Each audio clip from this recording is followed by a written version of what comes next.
আসসালামু আলাইকুম ভিউয়ার্স, আজকে নতুন আরেকটি নিয়োগ বিজ্ঞপ্তি সম্পর্কে আলোচনা করব। নিয়োগ বিজ্ঞপ্তি প্রকাশ করেছে জাতীয় ক্রীড়া পরিষদ, যুব ক্রীড়া মন্ত্রণালয়। সম্পূর্ণ রাজস্ব খাতভুক্ত স্থায়ী পদে নিয়োগের জন্য বাংলাদেশের প্রকৃত নাগরিকদের দরখাস্ত আহ্বান করতে বলা হয়েছে। 1 নং পদ সেক্রেটারি বা প্রশাসনিক কর্মকর্তা ফেডারেশন, বেতন গ্রেড নবম অর্থাৎ প্রথম শ্রেণী কর্মকর্তা।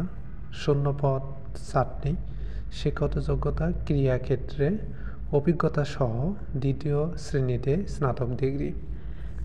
2 নং পদ প্রশিক্ষক গ্রেড 3, বেতন গ্রেড দশম অর্থাৎ দ্বিতীয় শ্রেণীর পদ। শূন্য পদের সংখ্যা 26টি, শিক্ষাগত যোগ্যতা খেলাধুলায় প্রশিক্ষণে ডিপ্লোমা।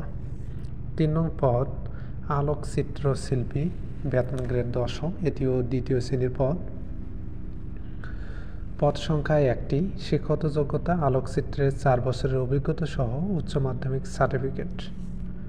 4 নং পদ ইনস্ট্রাক্টর, বেতন গ্রেড 11, পদ সংখ্যা 1টি, শিক্ষাগত যোগ্যতা শারীরিক শিক্ষা ও খেলাধুলায় ডিপ্লোমা। 5 নং পদ ইনস্ট্রাক্টেস, বেতন গ্রেড 11, পদ সংখ্যা 1টি, শিক্ষাগত যোগ্যতা শারীরিক শিক্ষা ও খেলাধুলায় ডিপ্লোমা। 6 নং পদ সার্টলিপিকার, পদ সংখ্যা 3টি, বেতন গ্রেড 13, শিক্ষাগত যোগ্যতা উচ্চ মাধ্যমিক সার্টিফিকেট, সাথে টাইপিং টেস্টে উত্তীর্ণ হতে হবে।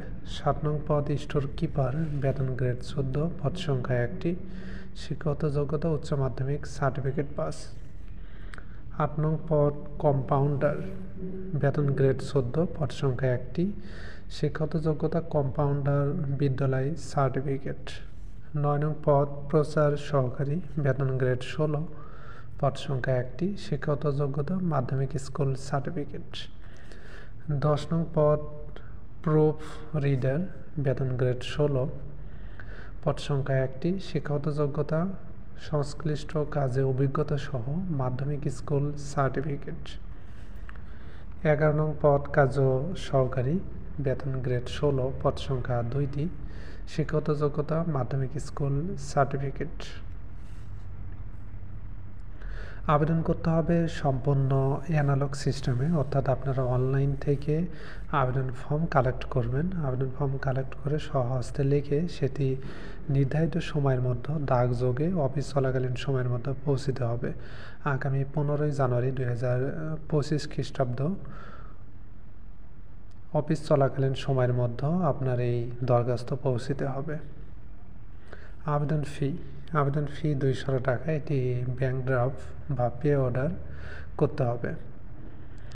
আবেদনপত্রের সাথে সম্প্রতি তোলা 3 কপি পাসপোর্ট সাইজের রঙিন ছবি সংযুক্ত করতে হবে।